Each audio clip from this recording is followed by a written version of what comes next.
বছরের এই সময়টা প্রত্যেক মা-বাবার কাছে একটু অন্যরকম। একদিকে নতুন ক্লাসে ওঠার আনন্দ, অন্যদিকে খরচের পাহাড়। আমার ৩ সন্তান, বড় মেয়ে ১, ২ যমজ সন্তান সাজিদ, আমিরা। সবাইকে এবার নতুন ক্লাসে ভর্তি করালাম। বড় মেয়ে এবার ক্লাস 4 এ আর ২ ছোট সোনা ভর্তি হলো ক্লাস 1 এ। তো কিভাবে কত টাকা কি খরচ করে ভর্তি করালাম এবং সেখানে ৩ জন ছেলে-মেয়ে পড়ানোর জন্য কি সুযোগ সুবিধা আছে সবকিছু কিন্তু আজকে আপনাদের সাথে শেয়ার করব। আসসালামু আলাইকুম এভরিওয়ান। সকালবেলা এক বালতি কাপড়-চোপড় ধুয়ে এই যে বাইরে নেড়ে দিয়েছি। রোদের তো কোনো দেখাই নেই। কি আর করার না, তারপরে দিয়েছি বাহিরে। আর এই যে আজকে গাছে পানি দিলাম। তো শীতেও গাছে পানি দিতে এসেছি। তখন পানি দিয়ে হাত কেমন যেন বরফ হয়ে এসেছে। কাজকর্ম করাই যায় না এই শীতে, হাত পা অবশ্যই আসে। তো কি করব, উঠান বাড়িঘর অপরিষ্কার থাকলে আমার ভালো লাগে না। তাই তো এই যে দেখেন কতগুলো পাতা পড়ে প্রতিদিন গাছ থেকে। আর এই যে দেখেন আয়নাখানে ভালোভাবে একটু পরিষ্কার করতেছি। কাজের শেষে এখানে আসলে এই যে আয়না দেখলে কেমন যেন ঘোলা ঘোলা থাকলে আমার ভালো লাগে না। এইদিকে আমি সব কাজকর্ম করতেছি আর আমার বাচ্চারা আরামে ঘুম দিচ্ছে। দেখেন বাচ্চারা ঘুমালে ওদেরকে কতটা নিষ্পাপ লাগে। তো আমার বাবারা ঘুমাচ্ছে আরামে।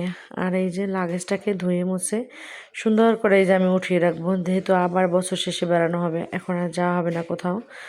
তো এক এক করে সব কিছু আমি মোছামুছি করতেছি। ফার্নিচারগুলো বাবার বাড়ি থেকে আসার পর ধরা হয়েছে, আর এরপরে ধরা হয়নি। আর এই যে এসিটাকে সুন্দর কভার পরিয়ে রেখেছি মুছে, যেহেতু বাইরে এমনি থাকলে ময়লা হয়ে যাবে আবার। আর এই দেখেন ঘর দরজা সব পরিষ্কার করে স্যান্ডেলগুলো এক জায়গায় করে রেখেছি। ঘরের স্যান্ডেল নেয়, ছেলে মেয়ে খালি পায়ে হাঁটা শুরু করে দেয়। আর এই যে দুপুরে রান্নাবান্নাও কিন্তু একসাথে গোছায় রাখবো আজকে, যেহেতু ছেলে মেয়েকে স্কুলে ভর্তি করাতে যাব।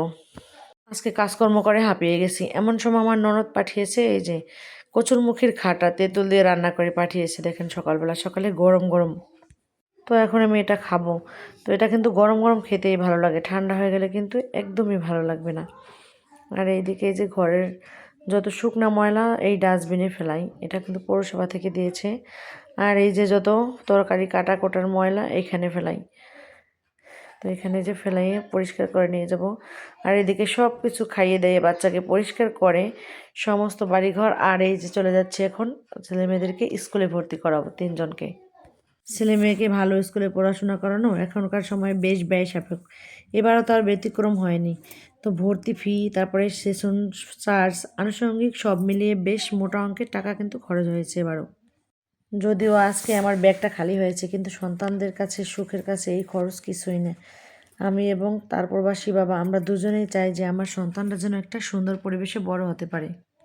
আমার প্রবাসী স্বামী কঠোর পরিশ্রম করে তার সন্তানদের জন্য, তাদের ভালো রাখার জন্য, যেন তারা ভালোভাবে লেখাপড়া করে। যদি ভালো কিছু হতে পারে তাহলে এই সুখ কোটি টাকার চেয়েও অনেক কিছু।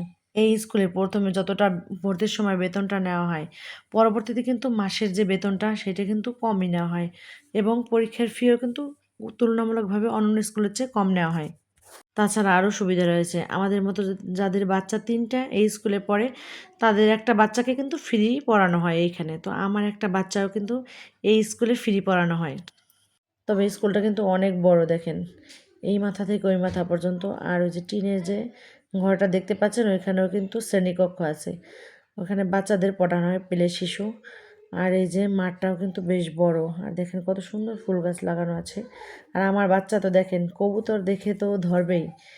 এই যে কত সুন্দর, মানে ও কবুতর খুব পছন্দ করে, পশু পাখি একটু বেশি পছন্দ করে। তো দেখেন কি ফাজলামো করতেছি স্কুলে এসেও। এই স্কুলের পড়ালেখার মানও কিন্তু একেবারেই খারাপ না, অনেক ভালো।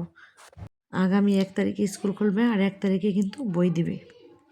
বড় মেয়ে আর যমজ 2 ভাই বোনের একসাথে স্কুলে যাওয়ার দৃশ্যটি দেখার জন্য আমিও অনেক অধীর আগ্রহে আছি, যে কবে আমার 3 সোনামণি আবার সুন্দর স্কুল ড্রেসে স্কুলে যাওয়া শুরু করবে।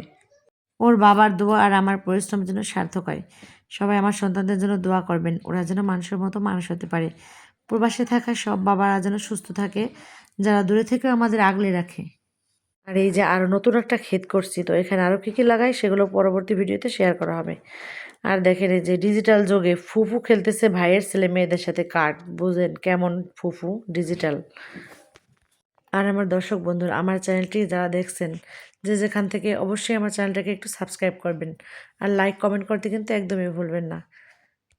আর আমার চ্যানেলে এই পর্যন্ত 1 লাখেরও বেশি ভিউজ হয়েছে, তো আপনাদের ভালোবাসার জন্যই।